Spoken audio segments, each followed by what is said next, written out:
Hello, bookworms. Another review for you here, and I want to review a book called Hold On to Your Kids: Why Parents Need to Matter More Than Peers.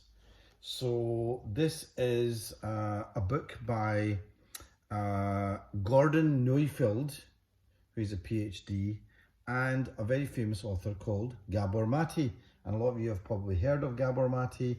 He's an amazing international figure now, but he wrote this in conjunction with Gordon Neufeld.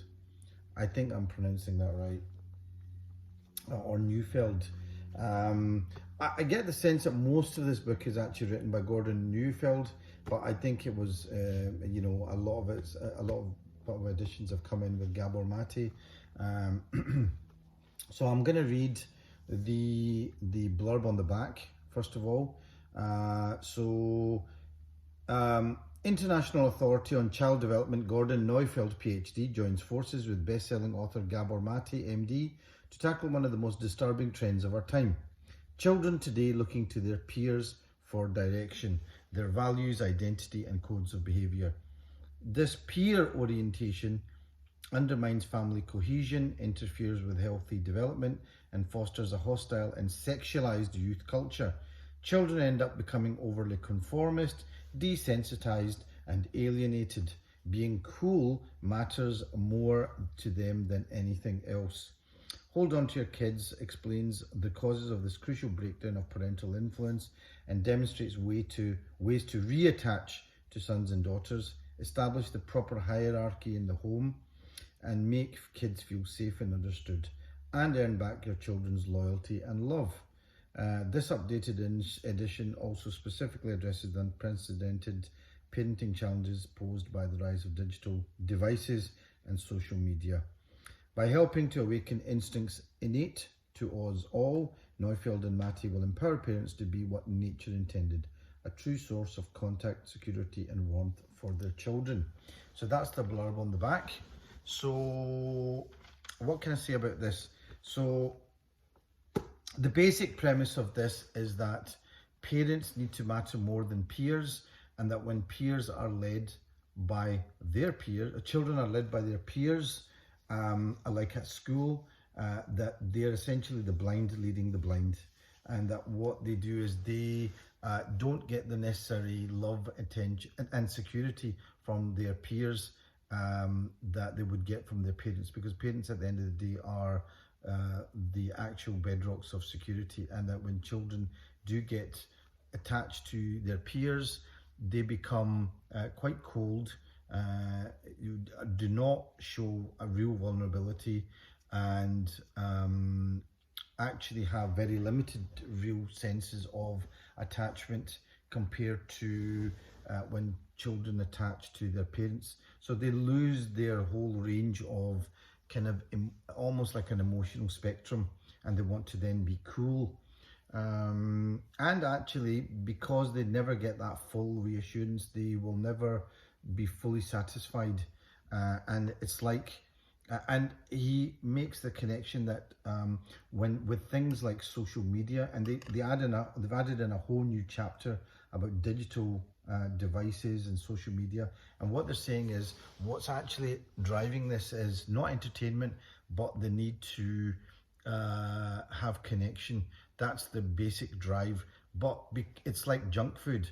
When you can eat lots of junk food and you think you're eating, but you're not getting the nutrients you need, so you're never really fully satisfied. So that's what they're saying social media is like. The underlying drive is connection, but because they're not actually getting genuine connection, they're never fully satisfied, and it goes on and on and on like an addiction. I did write first thing I've got to tell you about this book, and I wrote a few notes. This has actually taken me about 3 years to get through. And not because it's not a worthy book. It's a very worthy book. It's quite well written, but it's not like there's a lot in this, and to me it felt more like an academic book, and that's why I think it's probably more of an input from Gordon Neufeld, who is more of an academic, I think, And rather than Gabor Mate, whose books I found really readable and I got through them really quickly, but I found this difficult to get through. But like I said, the stuff is really valuable in it. It is actually fairly well written, but there's a sort of academic, kind of almost dry side about it, and it doesn't have simple catchphrases.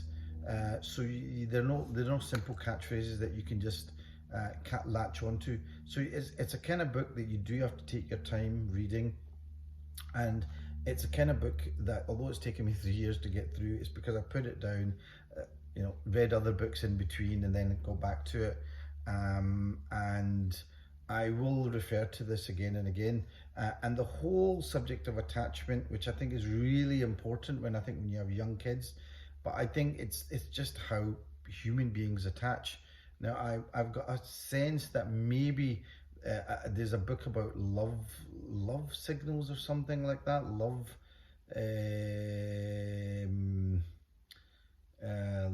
is it called something to do with love languages or something?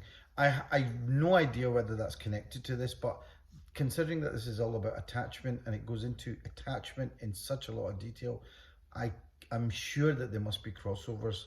But I did write a few notes here. Now I'll just kind of repeat them. So one of the things that was really important is about use the term collecting your kids. Now, I didn't like that word, collecting them, but really what he means is about providing that environment where they feel safe to attach to you. So that is where I'm going to use a catchphrase, and this idea of connection before direction.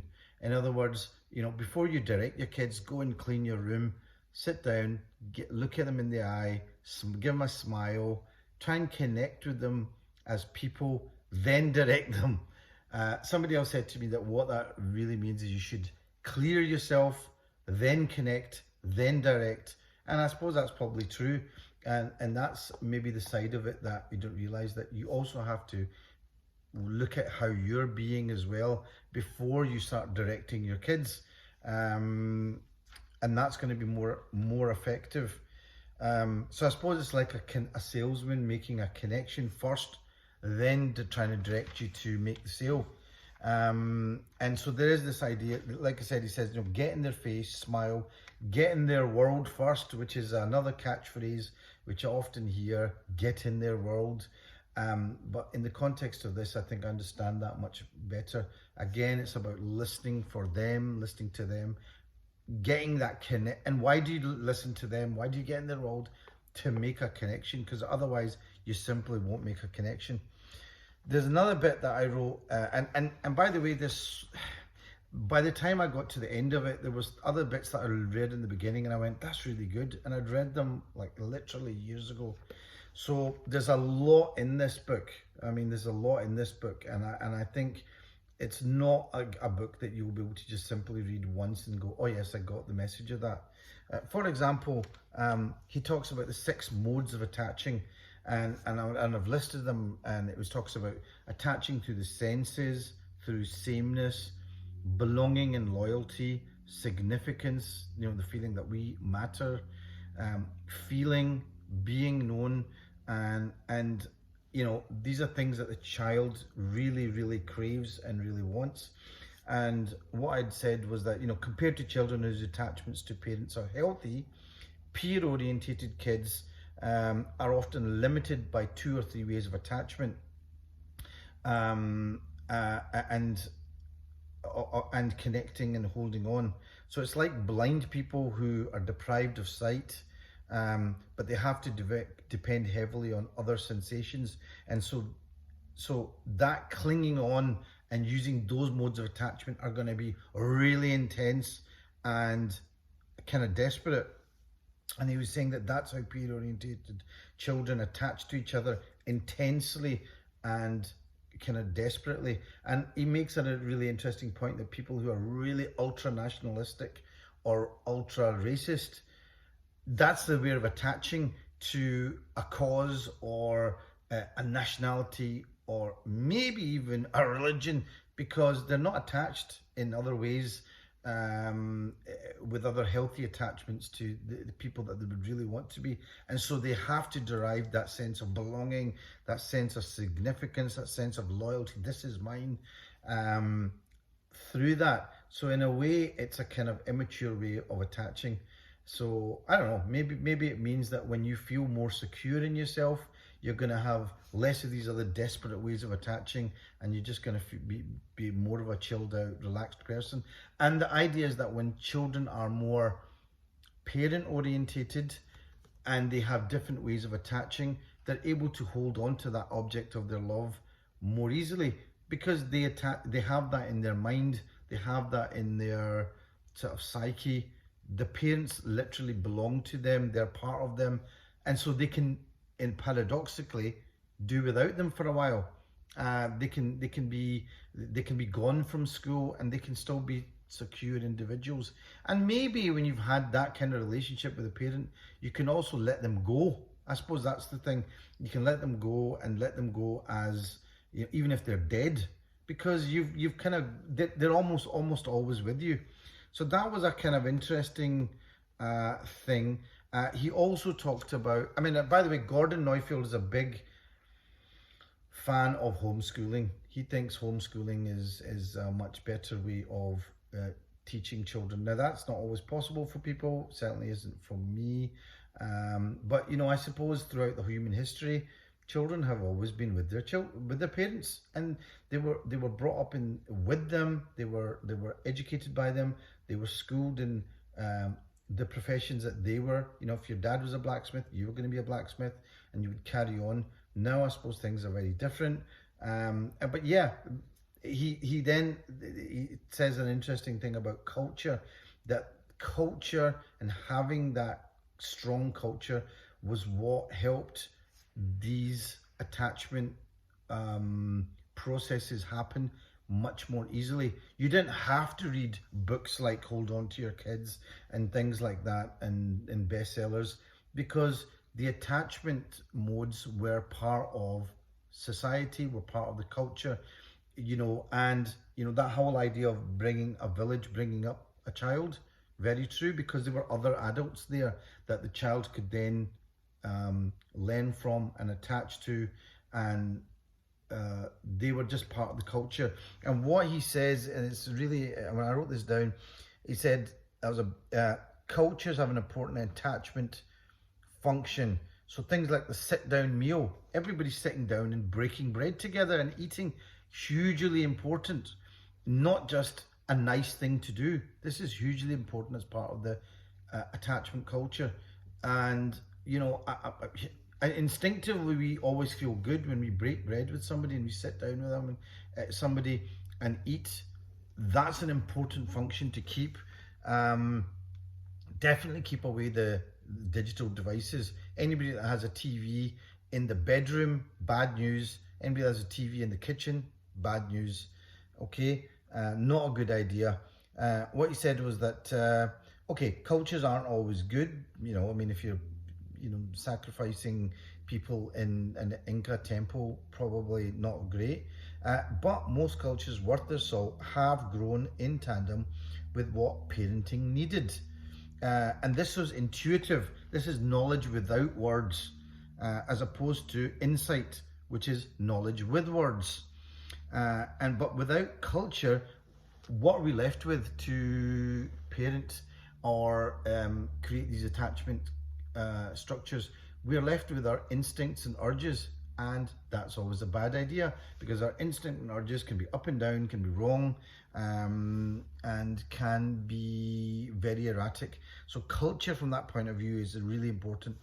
Another important thing that he said was that considering any separation type punishment or as a discipline is a bad idea. So, you know, for a while, I remember people were talking about let the kids cry it out, the naughty step, putting them aside into another room, go away and sit in your room and think about some. These are bad ideas. He said that they do not work. They create a huge amount of anxiety, separation anxiety, not a good idea. And so you're better against collecting the child, letting them know that they're worth it, but that the behavior isn't, and that the behavior is wrong, but they are worthy. So there's a lot of stuff in this book. Hold on to your kids. Why Parents Need to Matter More Than Peers by Gordon Neufeld and Gabor Mate. Like I said, I picked this up because of Gabor Mate, actually, because I'm a big fan of his. I think his books are fantastic. But Gordon Neufeld is obviously, he's an academic. He spent a lot of time looking into attachment and what it means. A good friend of mine who's a social worker and deals in child abuse and child development. I know he read this book and was very influenced by this. There's a lot in this book, and I think it's not something you're going to just read in a weekend. It's going to take a bit of time to read this, absorb it, but I think there's a lot in this, and I think it's also important, not just if you have children, but I think it's really important also for you to understand how you're attaching to things, what you're attached to, and what your mechanism of attaching to them is. So it gives you, I think, quite an insight into that, and would probably make you see how you're relating to something, and maybe why that is.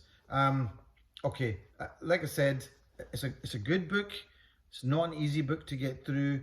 There's a lot in this, but it is worth reading, because there's a lot of practical, useful knowledge to get out of this. I certainly have changed the way I think about digital devices, spending more, not just spending more time with the kids, but doing more things with them. Also, it makes me think also, sometimes I'll just say, do that, do this, do that, and not actually taking time to actually establish that connection. You can easily forget that. You just start directing things. You need to do this, you need to do that with your kids, but to actually spend the time, smile, which we, sometimes culture will automatically do that. You'll say, hello, good morning, top of the morning, nice to you. You'll smile, you'll say, peace be upon you, assalamu alaikum, namaste, whatever. You'll have these ways of connecting with people. You smile, you acknowledge them as people, and then you might direct them to do something or whatever the interaction requires. But that again, that comes down to culture as well. Very important. Connecting with people first before directing. So clear yourself, connect, then direct. That's a slogan I've come up with, but it's not actually, this is not a slogan filled book. This is a very thought out book. Hold on to your kids. Why Parents Need to Matter More Than Peers. I've probably gone on a wee bit, but honestly, there's a lot in this book. Okay, hope you enjoyed that, and I'll speak to you all. I will have a review again soon. Okay, take care. Bye.